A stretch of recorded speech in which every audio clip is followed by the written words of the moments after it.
Muito bem, estamos de volta com o nosso programa em pauta, agora para o nosso terceiro e último bloco, hoje conversando sobre valores emergentes ou desconstrução sistemática da sociedade. Claro que nós não queremos que, de fato, isso aconteça de modo nenhum, né? Ao contrário, queremos é construir essa sociedade, enfrentar essa crise e, claro, vencê-la da melhor maneira possível, não é verdade? Olha, aqui no nosso programa em pauta você pode participar conosco, mandando para a gente um e-mail, em pauta@cançãonova.com, em pauta, o e-mail, perdão, aqui eu virei, confundi o endereço, nosso endereço eletrônico é em pauta@cançãonova.com, é o nosso endereço de e-mail. Você manda para a gente aí a sua sugestão de temas, também seu comentário, tá certo? Em pauta@cançãonova.com. Ou o nosso blog, que você pode rever este programa, inclusive, logo após a exibição pela televisão. Nosso blog é muito fácil o endereço, não é? blog.cançãonova.com/bh blog.cançãonova.com/bh, muito simples. E ainda tem o site do nosso querido Frei Antônio Moser, antoniomoser.com. Ali também você tem um link especial para o programa Em Pauta, tá certo? Olha só, nós vamos para as enquetes na rua, ou seja, com o nosso povo aí. Sempre bom a gente também ter aqui, não é, as pessoas partilhando, participando, opinando. O programa Em Pauta ele acontece assim com muitas mãos, também com muitas opiniões, com muitas análises. E a análise também feita nas ruas é muito interessante e nós queremos saber. E perguntamos justamente, porque estamos nesse contexto que a doutora Maria Helena dizia no primeiro bloco, ou seja, uma sociedade muito imediatista. E junto a esse imediatismo, também estamos numa sociedade midiática, não é? Então hoje a informação que vai muito rápida e que todo mundo, nessa já dita por aí, cultura Big Brother, onde todo mundo quer aparecer, quer mostrar um pouco de si, até da sua própria sacralidade, e o negócio fica muito complicado. Mas aí perguntamos às pessoas, qual a sua opinião sobre essas pessoas que acabam ferindo princípios e valores morais e éticos simplesmente para alcançar o sucesso? Vamos ver o que as pessoas responderam. Sou contra. Acho que é possível você ter uma vida digna seguindo os princípios certos, né? Elas são pessoas que não têm escrúpulos. A gente tem que ter o mínimo para ajudar a pensar e ajudar os outros, não ferir as outras pessoas. Que fere princípios morais e éticos? Não pode. Isso não pode de forma nenhuma. Se para ter sucesso, você tem que ter ética. O que falta no Brasil é ética e moral. Muito difícil. Eu acho que as pessoas dessas sem escrúpulos, né? Muito difícil. Essa é a minha opinião. Tá certo. Olha, doutor, eu queria chamar a atenção para uma questão interessante, um dos valores que hoje em dia se perdeu, que infelizmente no Brasil nós aí estamos sofrendo com toda essa corrupção, essa imoralidade, etc. e tal, que é a questão da honestidade. E é interessante que tivemos exemplos recentes de honestidade e que muita gente até aparentemente ficou espantada. Por exemplo, aqui em Minas Gerais tivemos duas camareiras que encontraram uma quantia de dinheiro num hotel, numa cidade próxima aqui a Belo Horizonte, e elas simplesmente devolveram. As pessoas ficaram espantadas, mas elas diziam, mas o que tem de anormal nisso?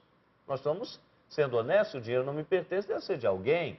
Lá em São Paulo, não há muito tempo atrás, um casal de pessoas moradoras de rua, que mais ou menos transitavam perto de um restaurante, e de repente esse restaurante foi assaltado e esconderam o dinheiro ali mais ou menos perto onde eles estavam, e era uma quantia de mais de 20 mil reais. E eles encontraram aquele dinheiro, mais ou menos sabendo que o restaurante tinha sido assaltado, levaram lá e se confirmou, era mesmo resultado daquele assalto. Eles devolveram integralmente o dinheiro e as pessoas ficaram, aquilo virou um programa de televisão e se debateu em torno daquilo. Inclusive eles eram pessoas remanescentes oriundas lá do Nordeste, nosso Nordeste brasileiro, e lá a mãe da pessoa ficou inclusive orgulhosa. Ela disse, mas não tem nada de estranho, foi isso que eu sempre ensinei para os meus filhos, não é? E depois nós temos o exemplo mais geral, mais forte, mais contundente, que foi o Japão. O Japão com essa crise tremenda lá do tsunami que sofreu, inclusive atingindo a usina lá de Fukushima, todo aquele problema com a nuclear, etc. E aquelas casas, dezenas, centenas, milhares de pessoas sofreram com aquilo, casas destruídas, vidas perdidas, etc. e tal. Depois que passou o tsunami, as autoridades voltaram a esses lugares e é muito interessante. Foram, não é, escavar os escombros, retirar, e em muitas casas, mas muitas mesmo, não é, encontraram ali os seus cofres, não é, vários cofres e boa parte deles identificadas. Então se chegou à conclusão que nesse tsunami aproximadamente coisa de 70 milhões de reais foram encontrados. E há pouco tempo atrás, já mais de 90% já tinham sido devolvidos aos verdadeiros donos. E praticamente 100% seria devolvido àquelas pessoas. E aí nós vemos, é uma questão de sociedade, uma questão... Então ficamos nos perguntando essa questão da honestidade para falar de outros valores, não é? Isso hoje virou relíquia, não é? As pessoas se espantam quando um caso desse acontece. Mas a pergunta que se faz então agora é esta: aonde estão esses valores ou como resgatar esses valores? Porque se a crise está aí, se a coisa se instaurou e os valores se inverteram, a pergunta fundamental no terceiro bloco é como resgatar esses valores para, quem sabe, a gente ter uma sociedade, não é como a do Japão, que dá um belo exemplo, com certeza. Sim, essa reflexão, ela é mais do que urgente nos nossos dias. Não é o estranhamento diante dos valores, não é como o senhor está relatando, o estranhamento diante da honestidade. E o pior é quando a pessoa ainda se sente constrangida por ser honesta. Pois então. Pior ainda. Agora, é interessante, nós presenciamos isso, vivenciamos. A nossa sociedade, ela vem apresentando cada vez mais de uma forma repetitiva e insistente a falta de valor, a falta de honestidade, a falta de zelo para com aquilo que não lhe pertence, como é o caso da corrupção nos meios públicos. Mas apesar, inclusive, de, no primeiro artigo da Constituição da República Federativa do Brasil, nós lermos lá aquele preceito tão bonito e tão esperançoso que determina um dos fundamentos da República Federativa do Brasil é exatamente a dignidade da pessoa humana, é a cidadania. Então, tudo isso evoca participação do povo.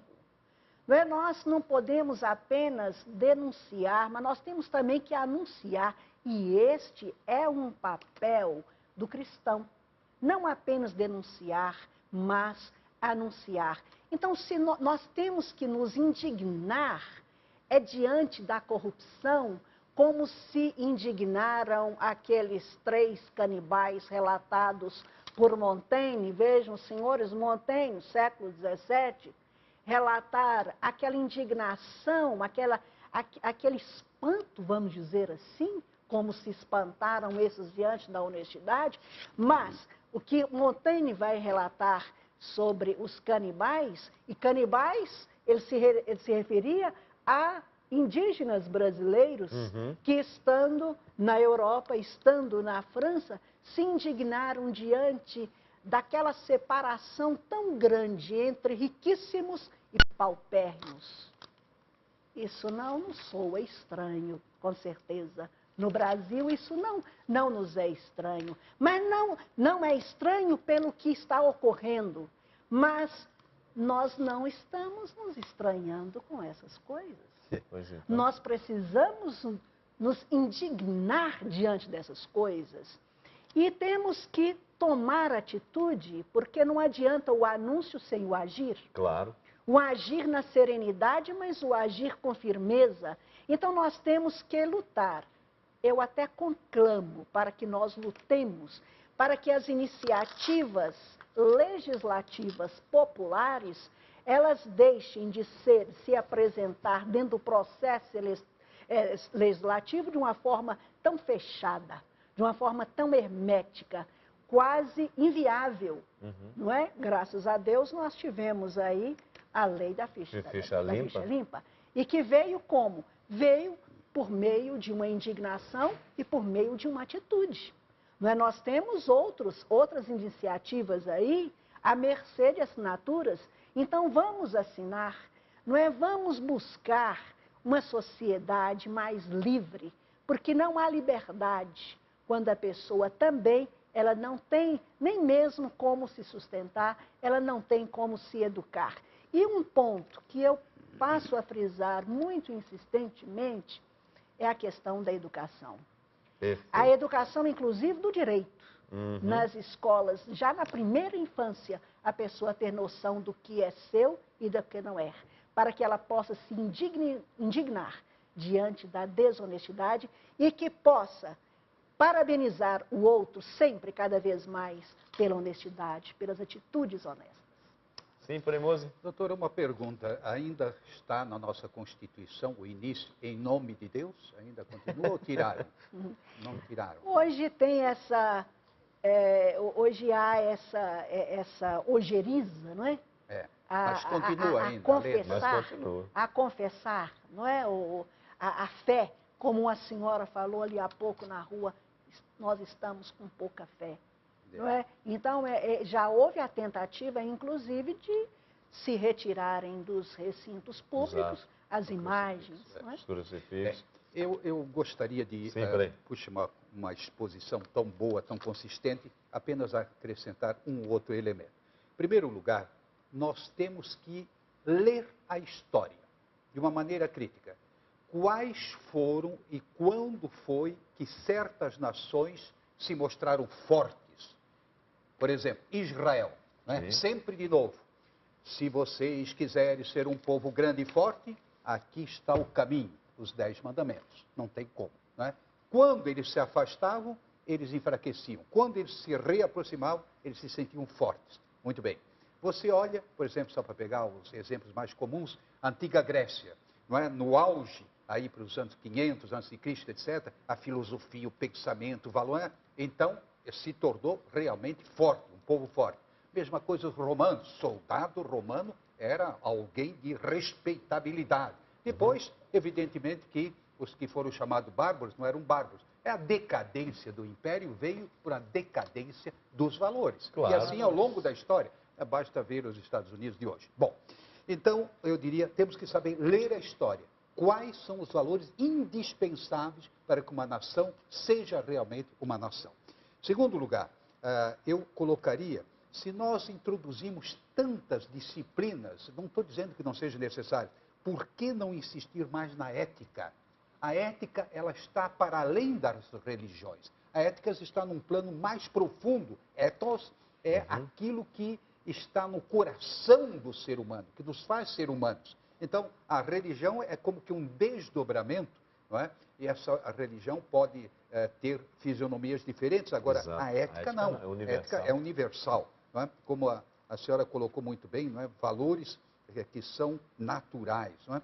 Depois, por que não apoiar as pessoas corajosas desse país? E nós estamos vendo, nesse processo, não é? Aí do mensalão, nós estamos vendo homens e mulheres corajosos. Não é? Eles sabem que eles correm riscos. Sem e, no dúvida. entanto, eles se colocaram de uma maneira, para mim, um tanto surpreendente. Assim, não significa que tudo esteja de acordo, não é? Mas eu digo com muita coragem. Defendendo, por exemplo, não. Quem se apropriou daquilo que é da nação é realmente um criminoso e é julgado como tal. Então, devemos apoiar essas pessoas, apoiar as instituições que se batem pelos valores, não é? Porque as instituições, elas no fundo remetem para pessoas, como a pessoa também remete para instituições, as instituições para pessoas. Enfim, nós temos uma série de caminhos para resgatar os valores. E não é que o brasileiro não tenha valores, nós como povo, meu Deus, por exemplo, a hospitalidade, a acolhida, essa, eu diria, não é bem amizade, mas essa facilidade de contatos. Enfim, nós temos muitos valores. esses devem ser, de fato, exaltados, e enquanto que os vícios devem ser combatidos. Tá certo, olha que eu sei, você em casa também deve estar falando, né? Puxa vida, padre, mas já se expirou o tempo. Pois é, o nosso tempo realmente já se deu, ou seja, acabou. E muito obrigado, viu, doutora? E seja muito bem-vinda. Com certeza vamos estar juntos em outras oportunidades. Muito obrigada, Padre Hamilton, por essa oportunidade. Estou muito feliz de termos conversado um pouco hoje sobre ética e sobre valores, na presença do professor, que é professor de todos nós, o Frei Antônio Moser. Muito obrigada. Tá joia. Frei Moser. No início do nosso programa eu falei que nós trazemos pessoas que realmente sabem do que estão falando e do que estão tratando. É o caso, a Maria Helena, realmente não é surpresa. Eu apenas diria, muita gente vai dizer, fala como um padre. Não, para de brincadeira. Puxa, que bom ouvir da sua boca, a sua experiência do campo jurídico, etc., com essa coragem que a senhora colocou. E a gente, como padre, evidentemente, sempre iria nessa tônica, mas a senhora, eu acho que foi muito feliz. E no mais, não vamos desanimar. Opa, de jeito eu acho nenhum. que diante desse momento temos sinais de esperança no horizonte. Não é? Ela falou da ficha limpa, eu falaria mesmo do processo do meio salão. Tudo. Claro, há pontos em que você não concorda, mas quanta gente está acompanhando. Opa, ainda existe uma Constituição a ser respeitada. Isso é muito positivo. Tá certo. E com essas palavras nós ficamos por aqui, agradecendo e muito o seu carinho, a sua atenção e, claro, prometendo voltar na próxima sexta-feira, se Deus quiser, sempre com um novo tema, um tema importante para a nossa formação, para a nossa conscientização, para a construção realmente de um mundo melhor, não é verdade? Grande abraço, um ótimo final de semana e até a próxima sexta, se Deus quiser.